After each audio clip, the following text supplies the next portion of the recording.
This lecture we're going to cover the graph Laplacian. First, as an overview, we'll talk about the motivation for why we're covering this topic.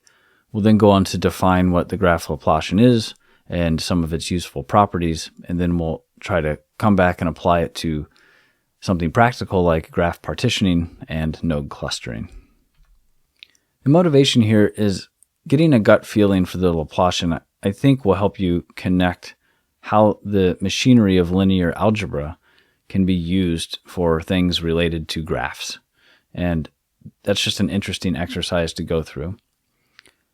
Graph theory also relies pretty heavily on the Laplacian because of its many useful properties, and it turns out to be a prerequisite to understanding things like spectral graph theory and graph convolutions, which we will definitely cover in this course.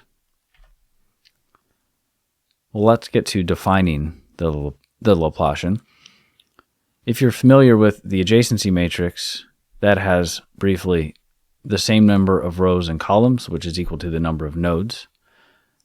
In the adjacency matrix, the diagonal is equal to 0, and there are 1s wherever there are connections. So, for example, if I and j are connected, then the ith row and jth column will have a 1 in it.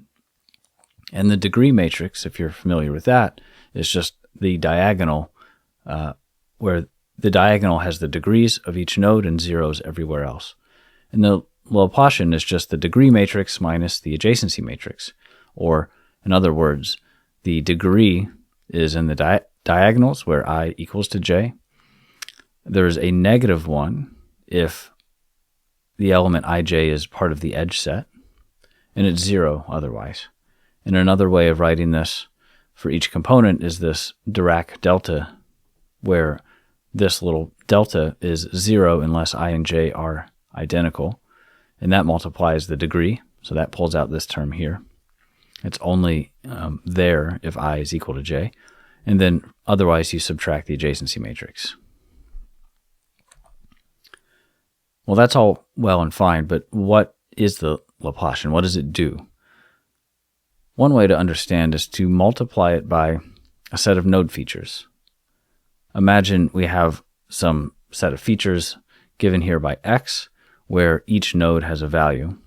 And let's say we want to multiply this set of node features by our Laplacian, and then we'll look at what the answer is for the ith element, just to see how one particular node is influenced by this. Well, we can plug in our definition of L and do some math manipulation, where this Dirac delta is going to be 0 for all the terms over this j sum except for the ith term. So we just get our di out. This should be a dj here, I think. But in any case, we get out our di, and this forces the j to be an I as well. And then we play this trick where we know that the adjacency matrix has a 1 for every connection. So if you sum along the column of an adjacency matrix, you will get the degree of that node. That way we can transform back to the sum from the degree to plugging in just the adjacency matrix. And this allows us, since we have an adjacency matrix over here, to factor that out, and we end up with xi minus xj. In other words, since the adjacency matrix will zero out everything except for when there's a connection between I and j, we can make this, instead of a sum over all nodes j, instead make it a sum just over the connections, just over the edges, because this will zero out everything else. And now we can kind of take a step back and look at what we have here, that for the ith element, by applying the Laplacian, what we've done is we're summing up the difference between xi and all of its neighbors, xj. In other words, it's the difference between the node you care about and all of its neighbors added up. And if you have familiarity with physics or vector calculus, you may remember the Laplacian operator there, which is this upside-down triangle, or the divergence of the gradient. And that came in equations related to things like heat diffusion.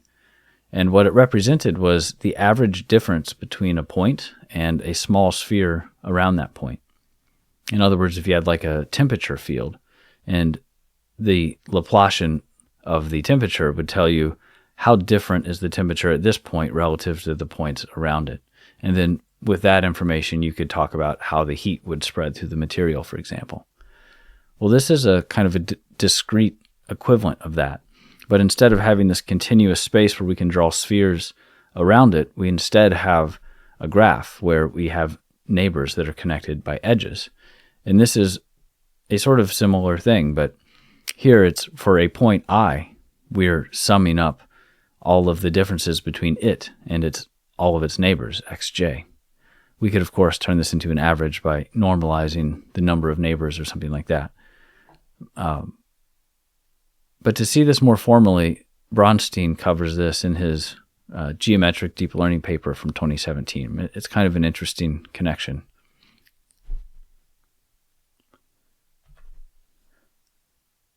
Okay, so that's how we define the Laplacian and some intuition for what it does when it operates on a set of node features.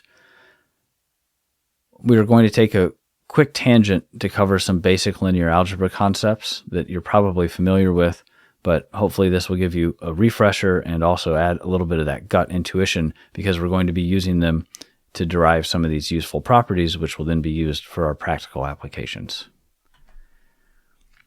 The first is the determinant. If you have a transformation matrix, A, and you apply that to this simple space, you're going to get some rotated and distorted version of that space. And if you look at, for example, this unit square of area equal to 1 and apply your transformation matrix to it, that square is going to be distorted and its area will change. And the new area of your unit square is the determinant. In other words, your determinant tells you how much your space is going to be stretched or squashed. There's a really nice 3 blue 1 brown video on this, so you can check that out if you want to go a little deeper. A determinant of 0 means that the area of your square collapses to a line or a point. So in essence, you've reduced the dimensionality of your space. And that implies that there's no inverse transformation, because if you've thrown away all of the information and collapsed many different values onto a single point, you are not going to be able to recover those original values. Also, if you get a negative determinant, that just means that your orientation of your space has flipped. So for example, from a right-handed coordinate system to a left-handed one. Now we can talk about eigenvectors. Eigenvectors tell you the axis where this stretching and squishing are happening. Or in other words, if you apply your transformation matrix to one of its eigenvectors, you will get the same vector out again, and it'll just be scaled by this scaling factor. And there's no rotation being applied here, because if there was rotation, then the vector would not be mapped back onto itself. If we take our previous example, the x-axis is an eigenvector, because if we plug in our x-axis here and apply our transformation, we still get the x-axis back out, but it's a little bit smaller. However, had we plugged in the y-axis, this would not be an eigenvector because it won't be mapped back to the same direction. It's actually rotated a little bit. The eigenvalue is the amount of scaling that occurs in that direction. And naturally, the determinant is going to be equal to the product of the eigenvalues, because each eigenvalue tells you how much scaling is happening in a particular direction. So by taking the product of those, that tells you the overall amount of scaling. If we take a look at our eigenvector equation, once again we have our transformation matrix multiplied by an eigenvector, and we get that vector back, but scaled. We can bring this term to the other side and factor out the x, and now we have a matrix A minus lambda I operating on x, and that gives us 0. And for this to always give us 0 means that either x is 0 or this thing is going to operate on x to give us 0 all the time. And that's very similar to what we were just describing, where the determinant is equal to 0, because that's a collapse of information all to the same point. And we can therefore use this, the determinant of this matrix, equal to 0 to actually solve our problem, because this will allow us to solve for the lambdas. And once we know the lambdas, we can plug them in here to get the x's. So use this to solve to get the eigenvalues, plug the eigenvalues in to get the eigenvectors. Okay, that's eigenvectors and determinants. Now we can go back to the Laplacian and use that machinery to do some interesting things. But first, some properties here. One of them is that if you sum the rows of the Laplacian, you're going to get zeros. And I think that is pretty intuitive from the definition, because recall that the diagonal element is the degree, which is the number of connections, and then we have a -1 for every connection. So if you sum those things up, you're going to get the number of connections -1, -1, -1 for all the connections. Or in essence, you get the degree minus the degree. And that's going to be equal to 0. And that has nothing to do with any particular graph. That's just the definition of how you construct the Laplacian. But in essence, what we just said is that L multiplied by 1, where you have a vector of 1s, is going to give you 0, which is itself a constant vector, multiplied by lambda, where lambda equals 0. So what we've just found is an eigenvector of the Laplacian. The eigenvector is constant, and its eigenvalue is 0. And this will be true for every Laplacian. Here are other results from linear algebra that are relevant to us. We know that a real symmetric matrix, which means that the values of the matrix are real and that the matrix is symmetric, meaning that if you were to look at the ith column, that would equal the same as the ith row. Or in other words, the matrix is equal to its own transpose. That a real symmetric matrix has real eigenvalues and its eigenvectors are all orthogonal. However, it's worth mentioning that since we have this constraint of a real symmetric matrix, that implies that we have undirected edges in our graphs, meaning that if we have an edge between nodes A and B, then we also need an edge between B and A. They have to be pointing in both directions.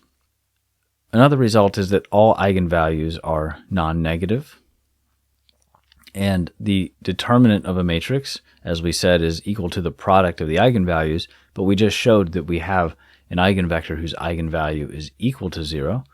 Therefore, the determinant is equal to 0, and L has no inverse. It's singular. Okay, those are some results from linear algebra. Let's see what we can do with them. Let's say we have a graph like this, where there's these two totally disconnected components. I've color-coded them as blue and red, and there's no connections between a blue node and a red node. If you look at the Laplacian, you'll see this kind of clear block structure, where all of the blue nodes are in the first 5 elements here, and then the red nodes are in this second block down here of 7 nodes, and the gray indicates a 0, a black is -1, which is a connection, but zeros mean no connection. And we see this big block of gray, which is showing that there's no connections between these nodes and this whole set of nodes here.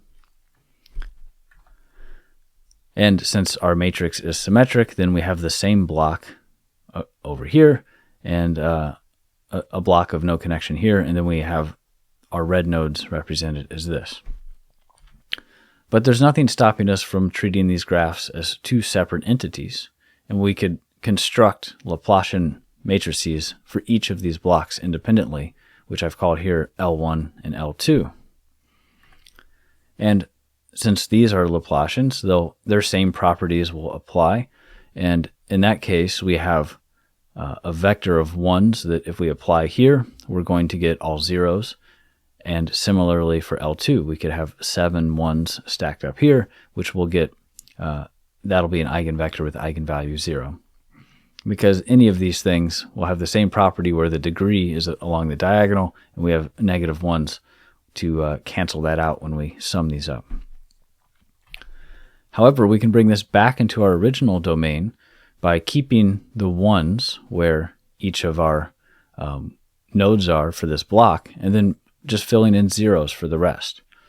I think it's clear that if you apply L onto this vector, you're essentially going to be summing up just until this fifth node, and then the zeros will cancel out everything over here. And this is also going to be an eigenvector of this overall Laplacian L, because it's just going to sum up here, and each of these will be 0. So we'll once again have an eigenvector with eigenvalue equal to 0, and the same will be true here, but it'll be starting with 5 zeros and then ending with 7 ones. And what we end up with are 2 eigenvectors of our overall Laplacian. Each of them have an eigenvalue equal to 0, and they're orthogonal to one another, meaning that where there's ones here, there's zeros here, and vice versa. Where there's zeros on the top, there's ones down here. So a dot product between this eigenvector and this eigenvector will always be multiplying a 0 times a 1, which will give you 0, and the dot product will be 0. So what? Like, we knew we had these blocks, right? But it's not always obvious. So I had organized those nodes to make those blocks apparent. But if we just randomly shuffle the way we label these nodes, but then keep the same connections, it's not at all obvious from this picture that we have these blocks, or by looking at the Laplacian, we don't see this block diagonal structure. It's still pretty clear that they're disconnected because I've maintained this color coding, but if that wasn't there, it wouldn't at all be clear that we have these 2 disconnected components. So what can we do? Well, if we calculate the eigenvectors of this Laplacian here, what we get are 2 eigenvectors that have eigenvalue equal to 0. And if you look at the actual values of those eigenvectors, you'll see that there's ones in the place of the identities of the nodes that correspond to our 2 different partitions. So here we have 7 nodes. This has been normalized, which has the 1 over square root of 7 in front. But these 7 ones will indicate where the red nodes are, and these 5 ones will indicate where the blue nodes are.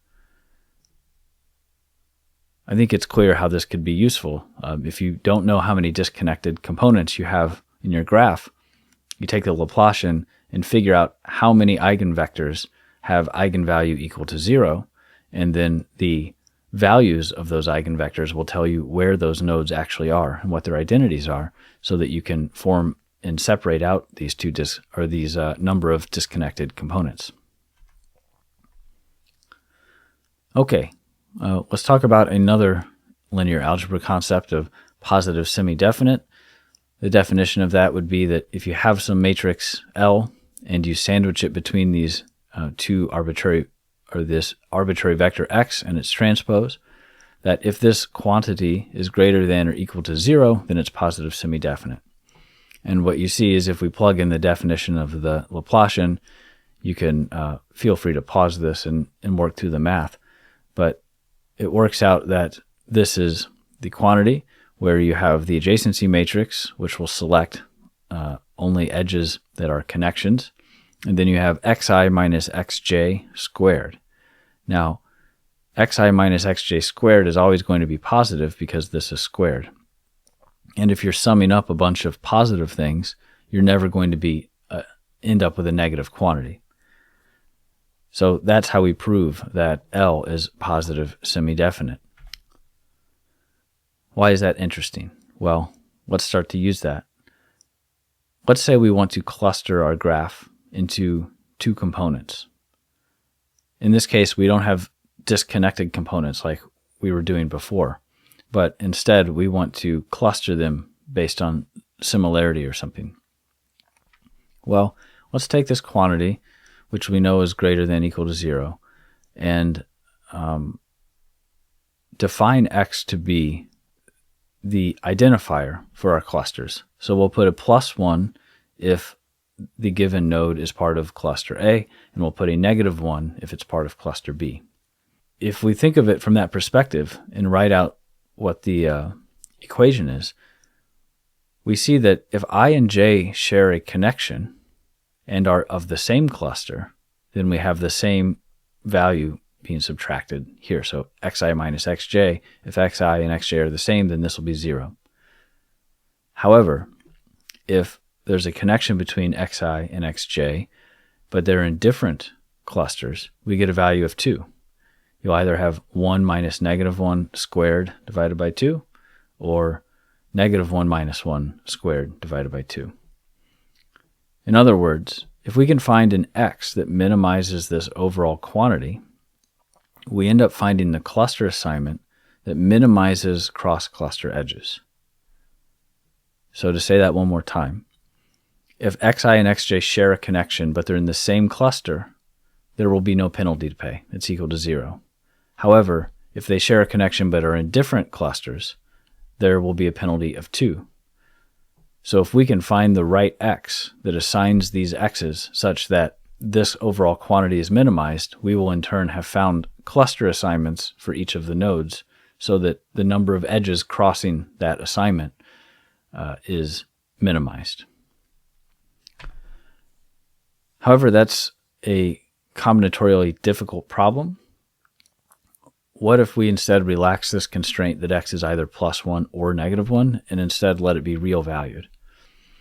Well, we can more easily optimize that, but we also get a one-dimensional embedding of nodes in this case. We're not just having these two discrete values, but we're getting a real continuous value that we can assign to each of the nodes. And then what we're really minimizing is the distance between nodes that share connections. Again, looking at this equation, if xi and xj share a connection, then this represents the distance between I and j, and we want that to be small if we're minimizing this quantity. And if xi and xj do not share a connection, then we don't care what the distance is because the adjacency matrix will zero it out. However, we need additional constraints to solve this problem because, as we already mentioned, the constant vector is an eigenvector of L with eigenvalue equal to 0. So if we just plug that one in, if we just plug in 1 here, that's going to give us the minimum, which is 0. However, it's not very interesting if we assign every node to be of the same cluster or to be in the same place in the embedding space.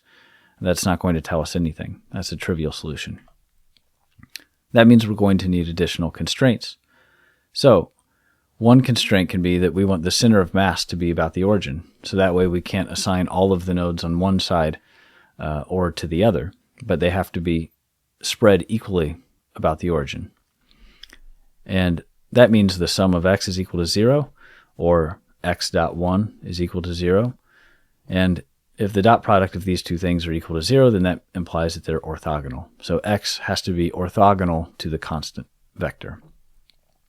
However, there's one more edge case where we could map everything to exactly x equals 0. That would still satisfy this first constraint of the center of mass equal to 0, but we would still have this trivial solution where everything is mapped to exactly 0. So to prevent that, we can add in the constraint that we want x to be normalized to 1. So it has some length. Well, the Rayleigh-Ritz theorem tells us that the solution to this problem is equal to the eigenvector with the smallest eigenvalue. And I think that makes kind of obvious sense, where the eigenvector tells you the direction of the squishing or squashing. And if you're trying to make this as small as possible, you're going to want to choose the direction where there's the maximum amount of squashing being done, or the one with the smallest eigenvalue. Because by definition, any other direction will have a less amount of squashing, and we want to squash it as most as possible. Well, the smallest, unfortunately, doesn't fit our constraints, because as we said, that'll map everything to the same place. It's the constant vector. However, the second smallest, meaning the eigenvector with the second smallest eigenvalue, does fit our constraints, because as we mentioned, since this is a real symmetric matrix, all of its eigenvectors are orthogonal to one another. The first eigenvector is this constant, so every other eigenvector is going to be orthogonal to it. So that means this first constraint is satisfied. And it's normalized, because that's just a trivial operation to do. We can normalize any vector. It's not all zero is the point. So both of our constraints are now met by choosing the eigenvector of which the eigenvalue is the second smallest. It's not equal to 0. And that vector has a special name. It's called the Fiedler vector.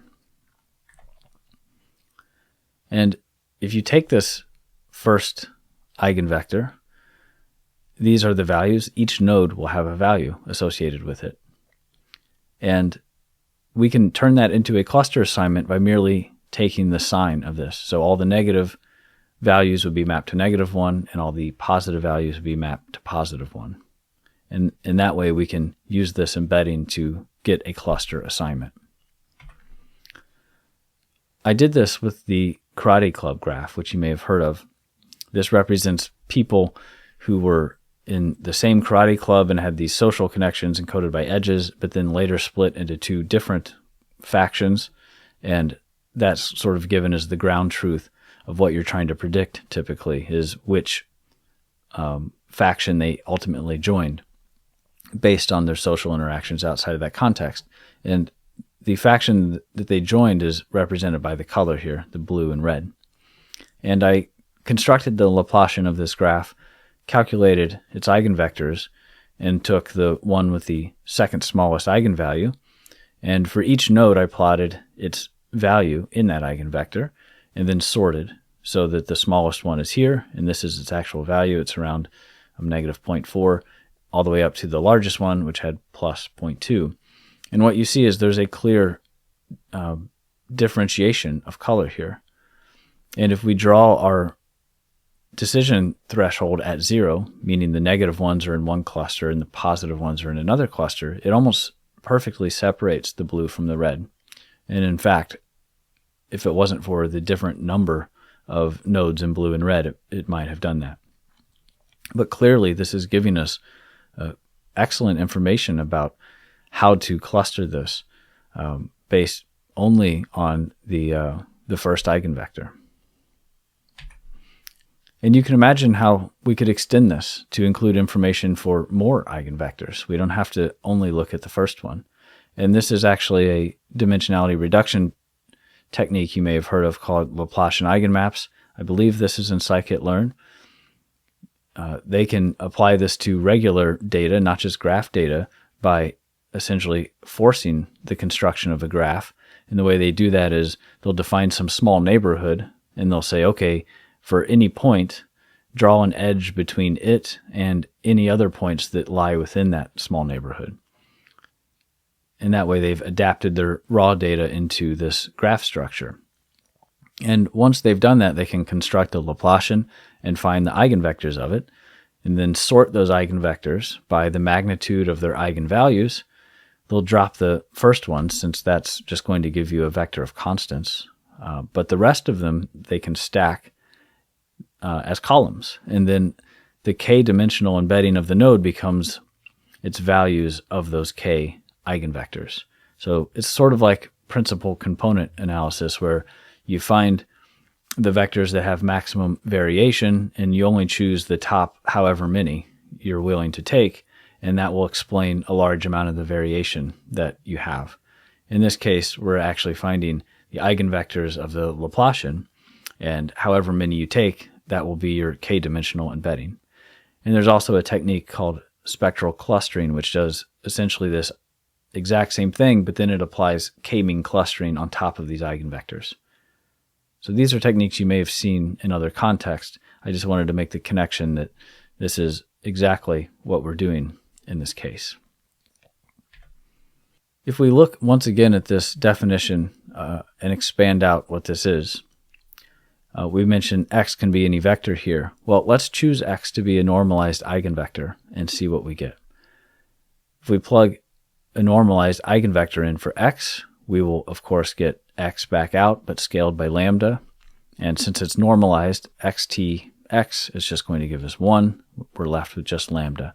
And as we know, this quantity is greater than or equal to 0. And what we've just shown is that all of the eigenvalues of the Laplacian will be greater than or equal to 0. But that gives us a lens to interpret these eigenvalues as frequencies. We typically think of frequencies as positive numbers, or greater than or equal to 0, that say something about how quickly the changes are that we're interested in across our domain. And in this case, we can think of small eigenvalues as low frequencies and large eigenvalues as high frequencies. And to be more specific, Michael Bronstein in his geometric deep learning paper showed the Minnesota road network here. And when plotting, the geometric information of where these roads actually are in Minnesota is represented. But the graph doesn't have that information. It doesn't know north or south or east or west. It just knows which roads are connected to which roads. But what's interesting is if you calculate these eigenvectors and then plot the value of those vectors for each one of these nodes, which is indicated by the color here. Well, the first one we know is a constant, right? Everything's going to have the same value. There's no variation, and that kind of represents your 0 frequency. Well, the next one is our Fiedler vector. This is the eigenvector with the second smallest eigenvalue. And then each one of these nodes, we plot its value in that eigenvector. And we see this is similar to our Karate Club example, where we're splitting our graph into these cluster assignments, where about half of them are assigned to one cluster and the other half to another cluster. Then this are ones near the origin with values equal to 0. But the interesting part is it's not sort of random at all, but it's the operation has itself discovered the difference between north and south in Minnesota, despite not having any information about the underlying spatial configuration of where these roads are. If you go to the next highest eigenvector or eigenvalue, we see a different pattern where it seems to be telling the difference between this densely connected center and this radial propagation out from that. And then the next vector has a totally different structure where it's kind of east and west separated, but also including this kind of center influence here. So you can see how by including additional eigenvectors that we're including different types of information. To summarize, the graph Laplacian is a transformation of the adjacency matrix that has a lot of useful properties, which then allow us to use the machinery of linear algebra to do a number of useful things. If we just multiply the Laplacian by a vector of node features, that amounts to taking essentially the difference of the features of a particular node and all of its connected neighbors. The eigenvectors of L give us useful embeddings of our nodes, and those that correspond to small eigenvalues give us coarse representations of our nodes, such as things like which component it's in or its cluster membership. And then larger eigenvalues give us finer detail, higher frequency information of our nodes. And lastly, let me mention that I'll make the code available for these examples if you'd like to play with it.